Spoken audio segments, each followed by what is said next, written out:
University of North Carolina School of the Arts has reached a settlement with dozens of alumni. A lawsuit filed in 2021 on behalf of 65 alumni alleged sexual misconduct and abuse during the 70s and 90s at the school in Winston-Salem. The university has agreed to be able to pay the alumni a total of $12.5 million over a 4-year span, and the UNC system will pay $10 million of that settlement. The School of the Arts will pay the remaining amount. Queen City News Chief Legal Analyst Khalif Rhodes joins us now. Khalif, the lawsuit says teachers, they would have to invite students to their home and they would serve alcohol.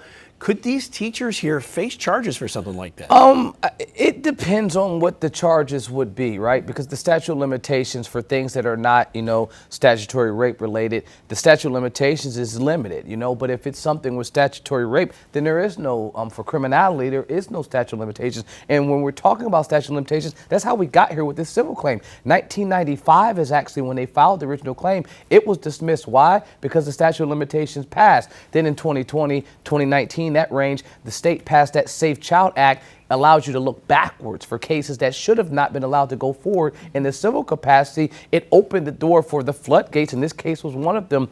65 plus litigants, 200 plus page complaint that listed a number of things that were extremely alarming, but they were brushed under the rug. It's something that wasn't a claim at the time just because they didn't understand what needed to be filed. And when you talk about the period just in time, so what you're talking about, so you're saying 1970s to 1990s, you're young when you're in college, and so now people are older and you're reliving this. So telling your truth and kind of uncovering these scars is very, very hard to be able to do. Do you feel like the settlement lines up with the crime? I mean, it's really hard to put a dollar amount on anything like this, right? I mean, because when you're saying, was there a duty to protect me? Did you breach that duty? Did you cause damages? And what were my damages? That's when you go out and get those folks that are way smarter than me, those professional allocators that will go and look case by case and really have to determine, well, what level of harm was caused to you and what dollar value, because there is actually a value that they can put on what level of harm you received and what dollar value can make you whole. Again, that's someone that I believe is smarter than me, because I would say everyone should get equal amount, and let's make sure that that amount's way more than it was received, because if you got 65 folks,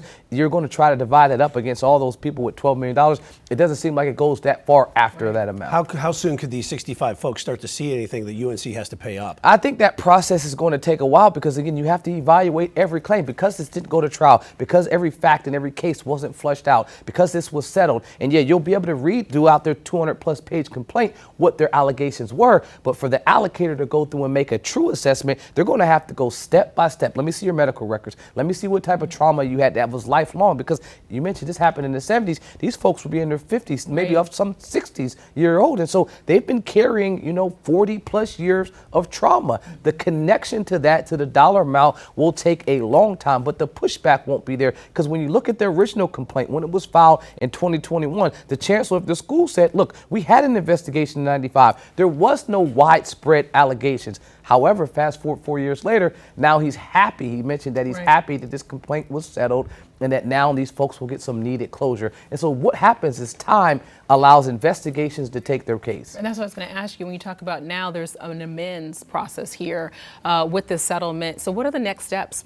The next steps is to ensure that these folks are made whole, that they can get back to their life, and that the very best step was that the school took some type of accountability, because oftentimes you see this and you see them say, look, we took no accountability, we just settled it, but we admitted no wrongdoing. Here, the chancellor made the statement that healing can begin, which is the first step. All right, Khalif Rhodes, thanks so much.